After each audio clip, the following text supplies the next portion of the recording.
सलात वस्सलामु अलैका या नबीयल्लाह व अला आलिका व अस्हाबिका या रसूलल्लाह नवीतु सुन्नतल इत्तिकाफ फरमान मुस्तफ़ा सल्लल्लाहु अलैहि व आलिहि वसल्लम। तुम जहाँ भी हो मुझ पर दरूद पढ़ो, तुम्हारा दरूद मुझ तक पहुँचता है। सल्लल्लाहु अलैहि व सल्लम। 18वें पारे का खुलासा इंशाअल्लाह सुनेंगे। इको कम करो।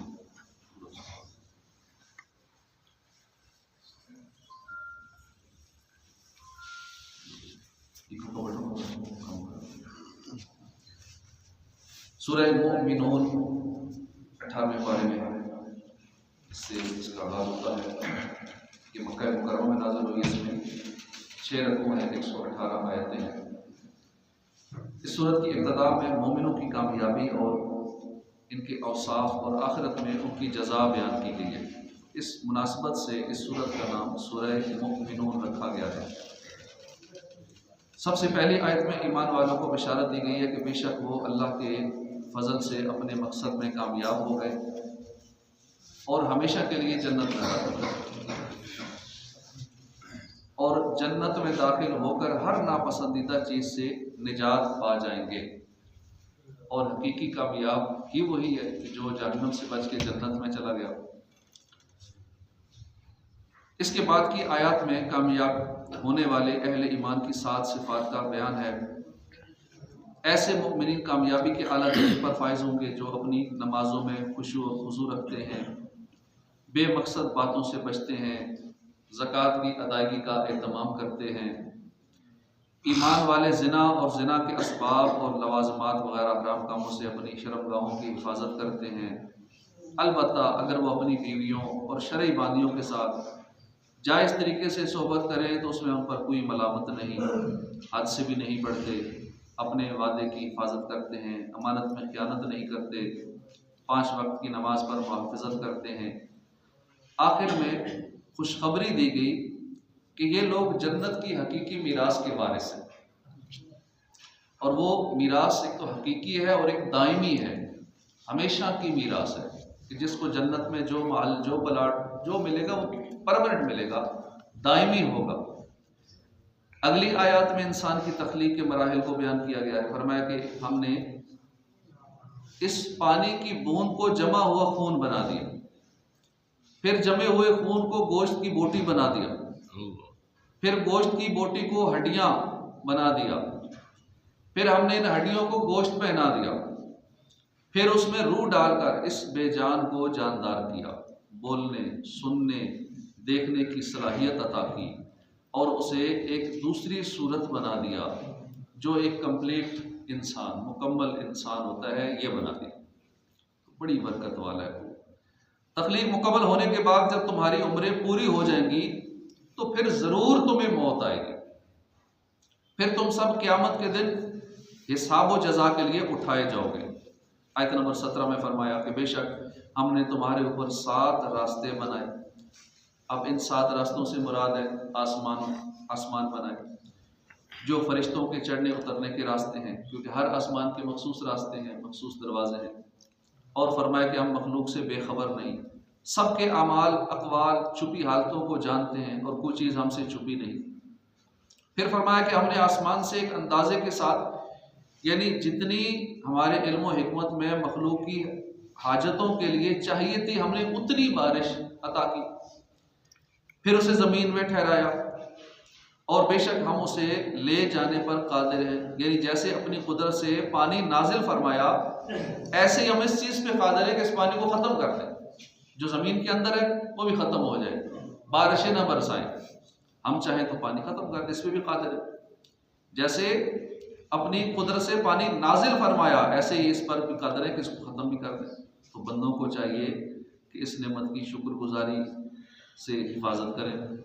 फिर उसके अंदर बागात, फल फूल पौधे पैदा किए। अल्लाह पाक ने जैतून का दरख्त पैदा किया जो तूर सीना नामी पहाड़ से निकलता है, तेल और खाने वालों के लिए सालन लेकर उगता है। ये इसमें अजीब सिफत है कि वो तेल भी है और तेल के मुनाफे और फ़वाइद उससे हासिल किए जाते हैं, जलाया भी जाता है, दवा के तरीके पर भी काम में लाया जाता है, सालन का काम भी देता है और सिर्फ रोटी भी इस तेल से खाई जाती है। एक ऑलिव ऑयल, इसके कई बेनिफिट्स हैं। ये बहुत बाबरकत दरख्त है। इसके बाद जानवरों को बेहतरीन निशानी के तौर पर बयान किया गया कि वो दूध की शक्ल में मशरूब देते हैं, हमारी सवारी के काम आते हैं, बोझ उठाने के काम आते हैं। आयत 27 से अंबिया कराम और उनकी कौम का तज़किरा है। सबसे पहले नूह अलैहिस्सलाम की दावत दीन और उनकी कौम की नाफरमानियों का जिक्र है कि वो कौम हद से बढ़ने वाली थी। नूह अलैहिस्सलाम ने अल्लाह पाक से अर्ज़ की, ए मेरे रब, मेरी कौम ने मुझे जुटलाया तो तू इनके खिलाफ मेरी मदद फरमा। हुक्म हुआ कि कश्ती बनाओ, जब तंदूर में पानी उबल आए तो समझ आए कि अब अजाब आने वाला है। नूह अलैहिस्सलाम ने उस कश्ती में तमाम अहले ईमान और जानवरों के एक एक जोड़े को साथ लिया। जब आप और आपके पैरोकार कश्ती में सवार हो गए तो एक दुआ तालीम फरमाई गई कि तमाम तारीफ़ें अल्लाह के लिए हैं कि जिसने हमें जालिम कौम से निजात अता फरमाई। ऐ मेरे रब, तू मुझे बरकत वाली जगह पर उतार और तू सबसे बेहतरीन मंजिल अता फरमाने वाला है। इसके बाद हज़रत हूद अलैहिस्सलाम और उनकी कौमों का तज़किरा है, आपकी कौम का तज़किरा है। फिर अगली आयात में निज़ाम नबुव्वत का तसलसल के साथ जिक्र किया गया है। फिर हज़रत मूसा, हज़रत हारून अलैहिस्सलाम की बेसत और फ़िरौन की सरकशी का तज़किरा है। इसके बाद दूसरी कौमों की गफलतों और मुशरिकीन मक्का की सरकशी का जिक्र है। तौहीद के असबाब, शिर्क की तरदीद के बाद ये बताया कि बरोज़े क़यामत लोगों से पूछा जाएगा कि ए लोगों, तुम दुनिया में कितने रहे? तो लोग कहेंगे हम तो थोड़ा सा अरसा रहे दुनिया में।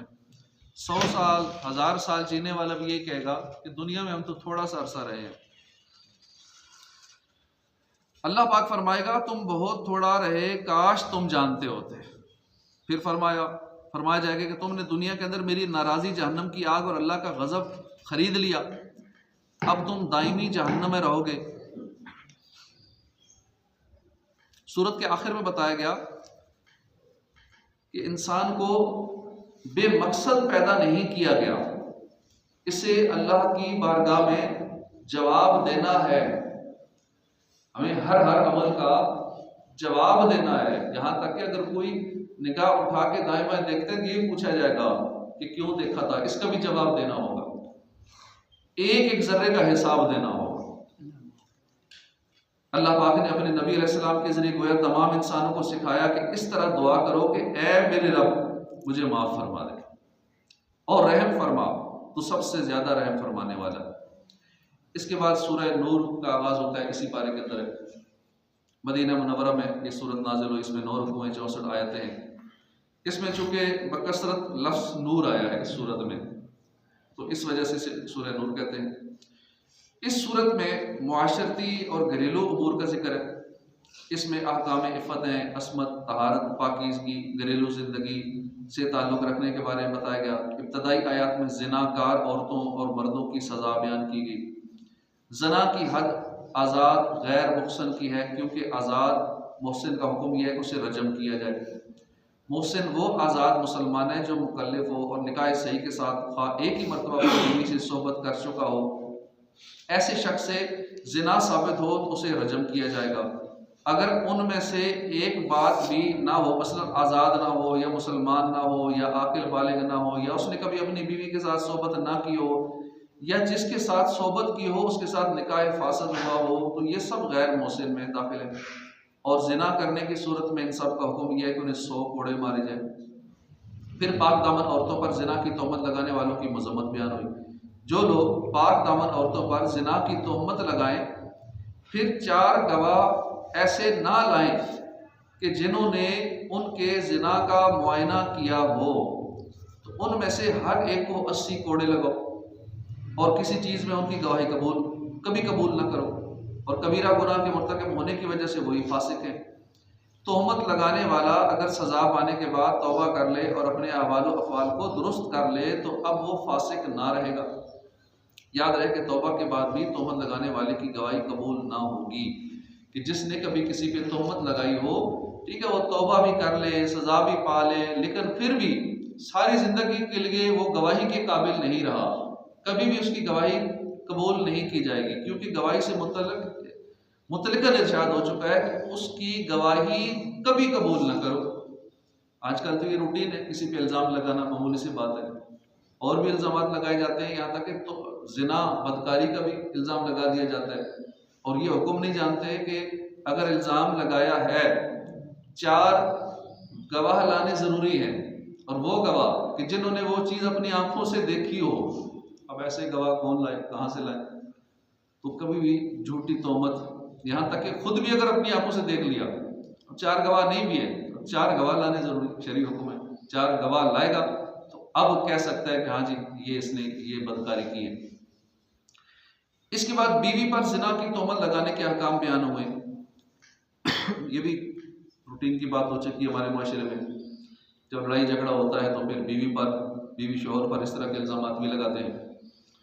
इसे शरीयत की इस्तिलाह में लिआन कहते हैं, यानी अपनी बीवी पर तोहमत लगा देना बदकारी की, इसको लिआन कहा जाता है। इसका खुलासा यह है कि जब मर्द अपनी बीवी पर जिना की तोहमत लगाए तो अगर मर्द और औरत दोनों गवाही देने की अहलियत रखते हों और औरत इस पर मुतालबा करे तो मर्द पर लिआन वाजिब हो जाता है। अगर वो लिआन से इनकार कर दे तो उसे उस वक्त तक कैद में रखा जाएगा जब तक वो लिआन करे या अपने झूठ का इकरार कर ले। अगर झूठ का इकरार करे तो उसको हद क़ज़फ़ लगाई जाएगी, जिसका बयान ऊपर गुजर चुका है। और अगर लिआन करना चाहे तो उसका तरीका यह है कि उसे 4 मरतबा अल्लाह की कसम के साथ कहना होगा कि वो इस औरत पर जिना का इल्ज़ाम लगाने में सच्चा है, और 5वीं मरतबा कहना होगा कि अल्लाह पाक की मुझ पर लानत हो अगर मैं ये इल्ज़ाम लगाने में झूठा हूँ। इतना करने के बाद मर्द पर से हद क़ज़फ़ साबित हो जाएगी और औरत पर लिआन वाजिब होगा। वो इनकार करेगी तो कैद की जाएगी, यहाँ तक कि लिआन मंजूर करे या शोहर के इल्ज़ाम लगाने की तस्दीक करे। अगर तस्दीक की तो औरत पर जिना की हद लगाई जाएगी, और अगर लिआन करना चाहे तो उसे भी 4 मरतबा अल्लाह की कसम के साथ कहना होगा कि मर्द इस पर जिना की तोहमत लगाने में झूठा है, और 5वीं मरतबा ये कहना होगा कि अगर मर्द इस इल्ज़ाम लगाने में सच्चा हो तो मुझ पर खुदा का गज़ब हो। इतना कहने के बाद औरत से जिना की हद साकित हो जाएगी, और लिआन के बाद काजी के जुदाई करवा देने से मियाँ बीवी में जुदाई वाक़ होगी, बगैर काजी के नहीं, और ये जुदाई तलाक़ बाइना होगी। और अगर मर्द गवाही देने की अहलियत रखने वालों में से ना हो, मसलन गुलाम हो या काफिर हो या उस पर क़ज़फ़ की हद लग चुकी हो, तो लिआन ना होगा और तोहमत लगाने से मर्द पर हद क़ज़फ़ लगाई जाएगी। और अगर मर्द गवाही की अहलियत रखने वालों में से हो और औरत में ये अहलियत ना हो, इस तरह की वो औरत बांदी हो या काफिरा हो या उस पर हद क़ज़फ़ लग चुकी हो या बच्ची हो या मजनूना हो या ज़ानिया हो, तो इस सूरत में ना मर्द पर हद होगी और ना लिआन होगा। फरमाया गया कि ऐ तोहमत लगाने वाले मर्दों और तोहमत लगाने वाली या तोहमत लगाई गई औरतों, अगर तुम पर अल्लाह का फजल और उसकी रहमत ना होती और अल्लाह पाक बहुत तौबा कबूल फरमाने वाला और अपने तमाम अफ़आल व अहकाम में हिकमत वाला ना होता तो वो तुम्हारे राज खोल देता और उसके बाद तुम्हारा हाल बयान से बाहर होता। आयत नंबर 11 में वाक़या इफ़्क का बयान है। 5 हिजरी में ग़ज़वा बनी मुस्तलक से वापसी के वक्त काफ़िला मदीना मुनव्वरा के करीब एक पड़ाव पर ठहरा तो उम्मुल मोमिनीन हज़रत आयशा सिद्दीक़ा रज़ियल्लाहु अन्हा ज़रूरत के लिए किसी गोशे में तशरीफ़ ले गई। वहाँ आपका हार टूट गया तो आप उस हार की तलाश में मसरूफ़ हो गई। उधर काफ़िले वालों ने आपका महमल शरीफ ऊँट पर कस दिया और उन्हें यह ख्याल रहा कि उम्मुल मोमिनीन इसमें है। इसके बाद काफ़िला वहाँ से कूच कर गया। जब हज़रत आयशा सिद्दीक़ा रज़ियल्लाहु अन्हा वापस तशरीफ़ लाईं तो काफ़िला वहाँ से जा चुका था। आप इस ख्याल से वहीं काफ़िले की जगह पर बैठ गई कि मेरी तलाश में काफ़िला ज़रूर वापस आएगा। और आमतौर पर मामूल ये था कि काफ़िला जब जाता था तो उसके पीछे, काफ़िले के पीछे गिरी पड़ी चीज़ें उठाने के लिए एक बंदे की ड्यूटी होती थी। वो पीछे से देखता था कोई चीज़ गिर गई तो वो फिर साथ उठा लेता था। तो इस मौके पर हज़रत सफ़वान रज़ियल्लाहु अन्हु इस काम पर मामूर थे कि उन्होंने पीछे आना था कि जो भी गिरी पड़ी चीज़ें वो उठाने की जिम्मेदारी उनकी थी। जब वो उस जगह पर आए और उन्होंने आप रज़ियल्लाहु अन्हु को बैठे हुए देखा तो बुलंद आवाज़ से कहा इन्ना लिल्लाहि व इन्ना इलैहि राजिऊन, ये पुकारा। हज़रत आयशा सिद्दीक़ा ने कपड़े से पर्दा कर लिया। उन्होंने अपनी ऊँटनी बिठाई और आप उस पर सवार होकर लश्कर में पहुंच गए। उस वक्त स्याह बातिन मुनाफिकीन ने गलत बातें फैलाई और आप रज़ी अल्लाह अन्हा की शान में बदगोई शुरू कर दी। बाद मुसलमान भी उनके फरेब में आ गए और उनकी ज़ुबान से भी कोई बेजा कलमा सरजद हुआ। इसी दौरान हज़रत आयशा सिद्दीक़ा रज़ियल्लाहु अन्हा बीमार हो गई। 1 माह तक बीमार रही। बीमारी के अरसे में इन्हें इत्तला न हुई कि उनके बारे में मुनाफिकीन क्या कह रहे हैं। एक रोज़ उम्मे मिस्ताह रज़ियल्लाहु अन्हा से उन्हें यह खबर मालूम हुई। इससे आपका मर्ज और बढ़ गया और इस सदमे में इस तरह रोई कि आपके आंसू ना थमते थे और ना एक लम्हे के लिए नींद आती थी। इस हाल में दो आलम के सरदार सल्लल्लाहु अलैहि वसल्लम पर वही नाजिल हुई और हज़रत उम्मुल मोमिनीन की पाकी में ये आयतें उतरी और आपका शर्फ और मर्तबा अल्लाह ने इतना बढ़ा दिया कि कुरान करीम की बहुत सी आयत में आपकी तहारत और आपकी फजीलत बयान फरमा दी। इस दौरान में नबी पाक सल्लल्लाहु अलैहि वसल्लम ने हज़रत आयशा सिद्दीक़ा के लिए बरसरे मिंबर खैर के कलिमात ये इरशाद फरमाए। चुनाचे फरमाया कि मैं अपने अहल के मुतालिक सिवाय खैर के कुछ नहीं जानता। आयत नंबर 27 में किसी के घर जाने के आदाब सिखाए गए कि बगैर इजाज़त घर में ना जाओ और जब जाओ तो सलाम करो। आयत नंबर 30 में मुसलमानों को निगाह नीचे रखने, शर्मगाहों की हिफाजत करने का हुक्म दिया गया। औरतों को अपनी हयात ज़ाहिर ना करने का हुक्म दिया गया। अपने गिरबानों को दुपट्टे से छुपाने, नीज़ अपने महारम के सामने जायज़ ज़ीनत इख्तियार करने की इजाज़त दी गई। इस्मत की हिफाजत के लिए निकाह की तरगीब दी गई। फिर फरमाया गया कि नेक लोगों को तिजारत अल्लाह के ज़िक्र और नमाज रोज़े से गाफिल नहीं करती। काफरों के माल को शराब से तशबीह दी गई। धूप में पानी की तरह चमकने वाली रेत, दूर से रेत चमकती है, लगता है कि पानी है। तो काफरों के माल इस तरह है। जिस तरह तपती धूप में सब प्यास में सहरा के अंदर पानी का गुमान होता है, इसी तरह उनके अमाल भी क़यामत के दिन उनके गुमान में बड़े होंगे मगर कुछ भी नहीं होंगे। हकीकत में गुलामों, बांदियों और बलूगत के करीब लड़के लड़कियों को 3 औकात में घर में दाखिल होने से पहले इजाज़त लेने का हुक्म दिया गया, जैसे फजर की नमाज से पहले, क्योंकि ये सोने का, ख्वाबगाहों से उठने का टाइम होता है।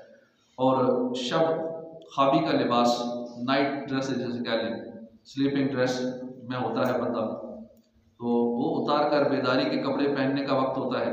तो इसलिए वो टाइम उसमें मना किया कि उस इजाज़त के बगैर दाखिल ना हो। दोपहर के वक्त जब लोग कैलूला करने के लिए अपने कपड़े उतार कर या स्लीपिंग ड्रेस पहनते हैं, तो उस टाइम भी, तो इससे पता चला कि पहले दौर में लोग कैलूला करते थे बाकायदा। और आज भी इसमें बड़ी तहकीकात हुई हैं, कैलूला के बहुत सारे फ़वाइद बयान हुए। कैलूला करने से बंदा बिल्कुल फ्रेश हो जाता है, रात की इबादत आसान हो जाती है, सेहत बहुत अच्छी होती है। तो इस सुन्नत पे भी अमल करना चाहिए। तो दोपहर का वक्त, क्योंकि ये भी कैलूले का टाइम है और उस टाइम भी लोग सोने वाला लिबास, स्लीपिंग ड्रेस पहनते हैं और इस दौरान भी इजाज़त के बगैर ना दाखिल हो। नमाज इशा के बाद, क्योंकि ये बेदारी की हालत में पहना हुआ लिबास उतारने का वक्त है, सोते वक्त का लिबास पहनने का टाइम है, तो ये तीनों टाइम, इसका मतलब है कि स्लीपिंग ड्रेस भी पहले दौर में लोग सोने के लिए अलग लिबास भी रखते थे, वैसे लिबास अलग होता, लेकिन जब सोना होता उसके लिए अलग लिबास होता था। तो ये तीनों औकात ऐसे हैं कि इनमें खलवत और तन्हाई होती है। बदन छुपाने का बहुत एहतमाम नहीं होता। मुमकिन है कि बदन का कोई हिस्सा खुल जाए जिसके ज़ाहिर होने से शर्म आती है। लिहाजा इन औकात में गुलाम और बच्चे भी बे इजाज़त दाखिल ना हों और उनके अलावा जो लोग हैं, बड़े हैं, जवान लोग, तमाम औकात में इजाज़त हासिल करें। बच्चे तो इन औकात में भी दाखिल ना हो, गुलाम, और जो बड़े हैं वो बाकी औकात में भी जाएँ तो इजाज़त लेकर जाएँ। वो किसी वक्त भी इजाज़त के बगैर दाखिल ना हो। इन तीनों वक्तों के सिवा बाकी औकात में गुलाम और बच्चे बे इजाज़त दाखिल हो सकते हैं, क्योंकि वो काम और खिदमत के लिए एक दूसरे के पास बार बार आने वाले हैं। तो उन पर हर वक्त इजाज़त तलब करना लाजिम होने में हर्ज पैदा होगा और शरीयत में हर्ज को दूर किया गया। तुम्हारे या तुम्हारे करीबी रिश्तेदारों के छोटे लड़के जवानी की उम्र को पहुँच जाएँ तो वो भी तमाम औकात में घर में दाखिल होने से पहले इसी तरह इजाज़त मांगे जैसे इनसे पहले बड़े मर्दों ने इजाज़त मांगी। अल्लाह पाक अपने दीन की शरई अहकाम इस तरह बयान फरमाता है जैसे उसने लड़कों के इजाज़त तलब करने का हुक्म बयान फरमाया और अल्लाह पाक मखलूक की तमाम मसलियतों को जानता है और वो अपनी मखलूक के मामलात की तदबीर फरमाने में हिकमत वाला है। इसके बाद इसी पारे के अंदर सूरह फुरकान का जिक्र है कि मक्के में नाजिल हुई, इसमें 6 रकू हैं, 77 आयतें हैं। इसकी पहली आयत में लफ्ज़ अल फुरकान आया है, तो इस मुनासबत से इसको सूरह फुरकान कहते हैं। इस सूरत का मरकज़ी मज़मून यह है कि इसमें अल्लाह पाक ने तौहीद, नबुव्वत, क़यामत के अहवाल के बारे में बयान फरमाया। इस सूरत की इब्तदा में अल्लाह पाक की तारीफ़ व सना, उसकी अज़मत और शान, औलाद और शरीक से रब के पाक होने को बयान किया गया। आसमान और ज़मीन की बादशाहत खालिसतन अल्लाह पाक के लिए है। अल्लाह पाक ने औलाद इख्तियार न फरमाई। अल्लाह पाक की सल्तनत में कोई उसका शरीक नहीं। हर चीज़ को सिर्फ अल्लाह पाक ने पैदा फरमाया। हर चीज़ को उसके हाल के मुताबिक बिल्कुल ठीक अंदाजे से पैदा फरमाया। ये हमारे 18वें पारे का यहाँ पे इख्तिताम होता है। अल्लाह पाक कुरान पाक समझने, इस पर अमल करने की तौफीक अता फरमाए। आमीन बिजाह नबी अमीन सल्लल्लाहु तआला अलैहि व आलिहि वसल्लम।